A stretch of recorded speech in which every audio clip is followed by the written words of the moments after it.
Fatma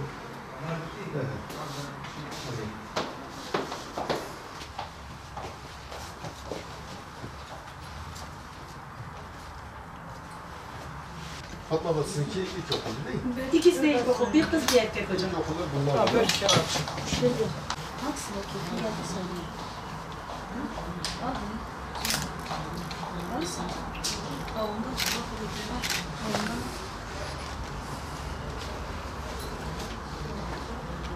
Bunlardan hangisi? Olsun. Tamam, hayırlı olsun. Senin için? Sana da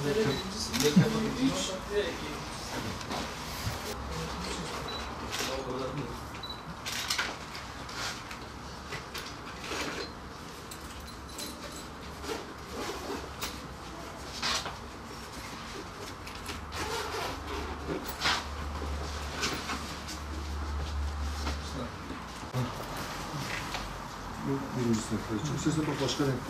Olur mu? Bu renk de farklı olsun bunun. İkisi de erkek değil mi? İkisi de erkek. Bir de ikincisi sana bir. Şimdi Yetimler Vakfı olarak okul öncesinde çocuklarımızın kırtasiye ihtiyaçlarını karşılamak için çocuklarımız en azından okul öncesinde özellikle bu yeni başlayan çok heyecanlı olan, okula başlarken çok heyecanlı olan çocuklarımızın o heyecanlarına biz de katkıda bulunmak için, ortak olmak için ve diğer öğrencilerimizin yetim olarak ilgilendiğimiz bütün yetimlerimizin okul öncesindeki ihtiyaçlarını karşılayabilmek için Yetimler Vakfı olarak sponsorlarımızın yardımlarıyla, katkılarıyla 1000'e yakın yetimimize kırtasiye ihtiyaçlarını karşıladık ve kırtasiye yardımında bulunduk. Hoş geldin. Bunlardan hangisi?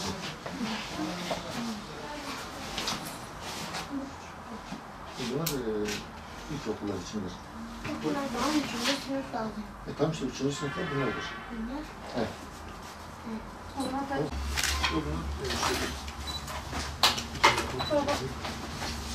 Güzel oldu.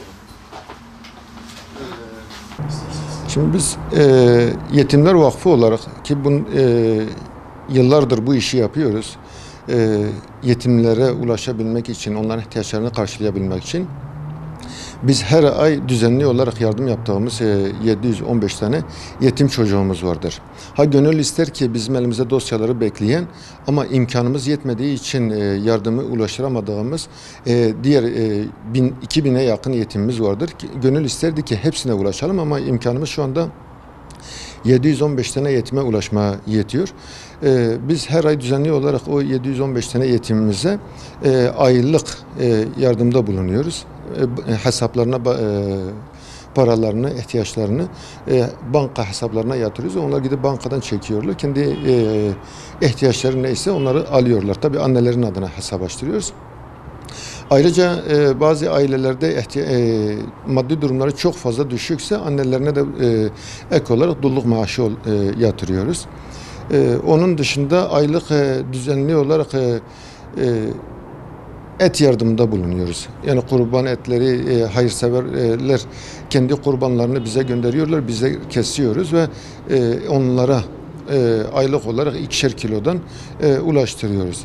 Tabii bunun yanında bayramda, geçen bayram, Kurban Bayramı'nda, ondan önce Ramazan Bayramı'nda ve sürekli bayramlarda bizler gene hayırsever vatandaşlarımızın sponsorluğunda kendilerine bayramlık elbiseler alıyoruz. En azından onların o bayramda sevinmelerine katkıda bulunuyoruz. Onların sevinçleriyle biz de seviniyoruz aynı zamanda.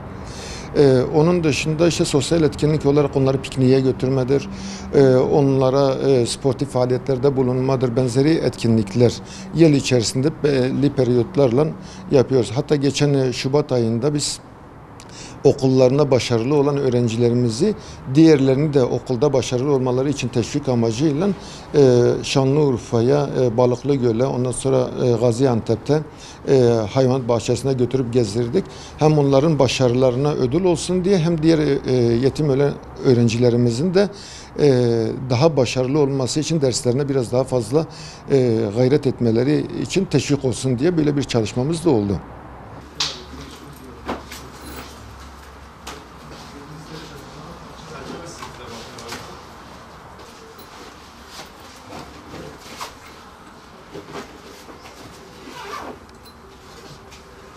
Şimdi toplumda hayırsever vatandaşlarımızın, toplumun genelinde, yani belki imkanı biraz az olabilir ya da çok olabilir. Herkes imkanı ölçüsünde Resulullah Aleyhisselatü Vesselam'ın hadis-i şerifinde belirttiği gibi, yani bir yetimi alıp barındıran, onu besleyen, ihtiyacını karşılayan benimle cennette iki parmağını gösteriyor. Bu şekilde bana yakındır cennette diyor. Herkes imkanı ölçüsünde o yetimlere sahip çıkması lazım. Yetimler sonuçta bizim yetimlerimizdir. Bizim yetimlerimiz olduğu için herkes bizim yetimimize diyerek aynı hassasiyeti göstererek sahip çıkması lazım ki yetim gülerse dünya güler.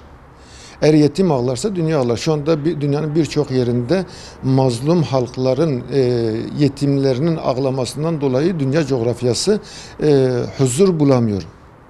Yetimlerin, yani dünyanın huzuru bulabilmesi için bizlerin bütün dünya olarak, özellikle biz bölgemizde genelde dünya olarak yetimlere sahip çıkmamız lazım ki dünyadaki huzursuzluklar kalksın, insanlar huzur bulabilsin. Bizler yani hem bu kırtasiye yardımında hem de o dediğim gibi diğer bayramlarda çocuklara elbise yardımında bulunduğumuzda onların o sevinçleri, o mutluluğu, o elbisesini eline alışı ya da bugünkü gibi kırtasiye malzemesini eline alışı, o sevinci, yani inan ki yani bunu duygularla, yani kelimelerle anlatmak mümkün değildir. Onların o sevinçlerine ortak olabilmek, onların sevinçlerini yaşayabilmek artık tarifi imkansızdır. O kadar büyük bir mutluluktur. Ki bizler en azından böyle yaptığımız zaman o günün huzuru içerisinde rahat bir şekilde şey yapabiliyoruz. Çünkü onların sevinçleri gün boyunca, hafta boyunca, belki ay boyunca sürekli aklımızdadır. O yüzden sürekli onları sevindirmek lazım ki bizler de sevinelim.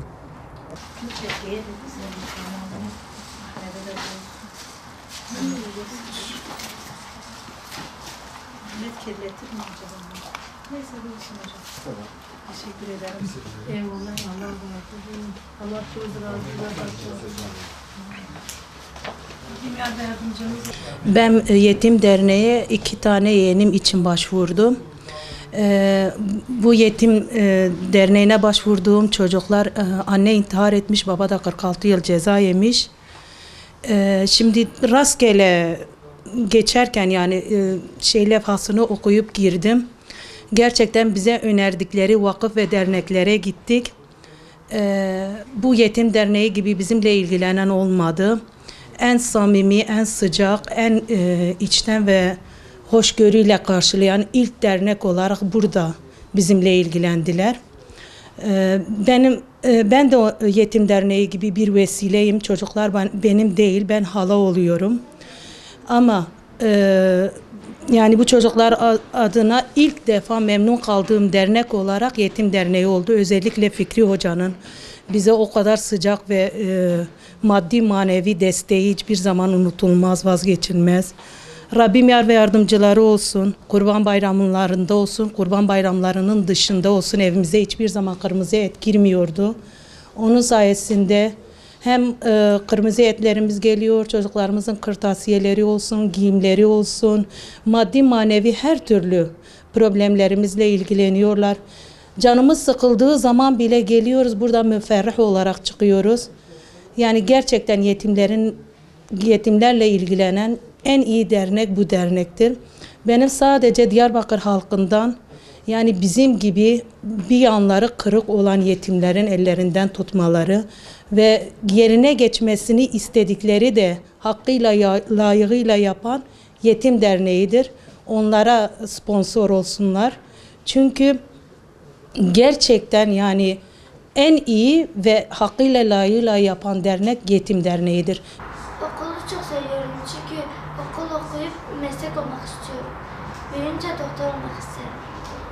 Çünkü ben büyük olunca, meslek olunca yetimlere çok yardım edeceğim. Bağış yapacağım. Evet, tabii ki de sevindirilmesi lazım. Çünkü onlar bu acıları çekmemesi lazım. Hissetmemesi lazım.